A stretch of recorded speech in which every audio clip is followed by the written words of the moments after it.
For context, there's an app called Life 360 that allows you to add friends and relatives. You may all view each other's present and previous whereabouts. You may also set up alerts to get notifications when someone comes home, leaves, or arrives at work, for example. It's fantastic, and I highly suggest it to anybody.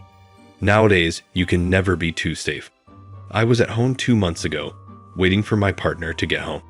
I received an alert about 6 p.m., informing me that he had left work.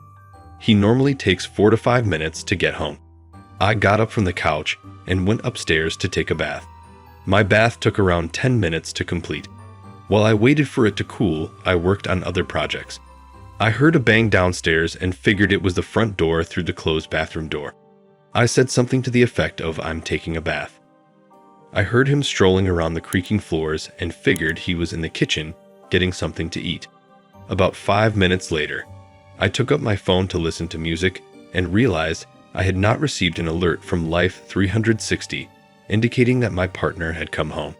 I went into the app to make sure I hadn't accidentally changed the settings, and my blood ran cold when I saw that my partner had stopped at a gas station and was still about a half hour away.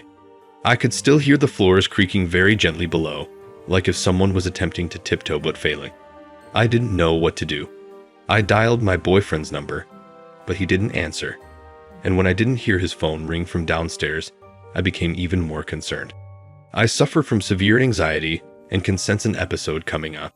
I exited the restroom and entered the bedroom as quietly as possible. Because there was no lock, I put my desk chair under the door. I'm not sure why, but I didn't believe they contacted the cops. Then I became so concentrated on getting out that all of my other thoughts and sensations vanished. This is something I say casually today, but that was not the case at the time. I essentially missioned as much as I could, and out of my bedroom, we had a shed beneath the window big enough for me to securely go on top of it and then leap over into the yard. The only problem was that I would have to stroll down the garden lane, past our enormous window and entrance. He'd be able to see me perfectly.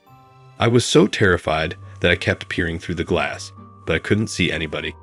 I felt more secure running by and taking one more glance, and there he was, not even a foot away from the glass, staring directly at me. I can't even begin to describe how terrified I was. I knew it as I saw him in the eyes. He had a really frigid look on his face. I was completely emotionless. I ran.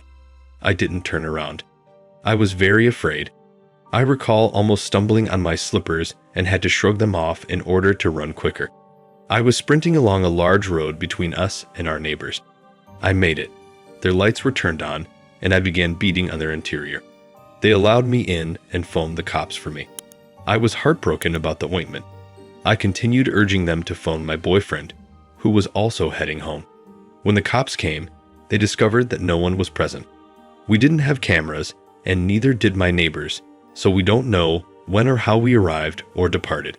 He entered via the window, I subsequently discovered. The noise I thought was the door falling down and shutting loudly. I'm guessing there were marks on the top of the chair I placed beneath my door when the guy walked in. Knob, indicating that he attempted but was unable to open it. I couldn't identify him since there wasn't much of an ass.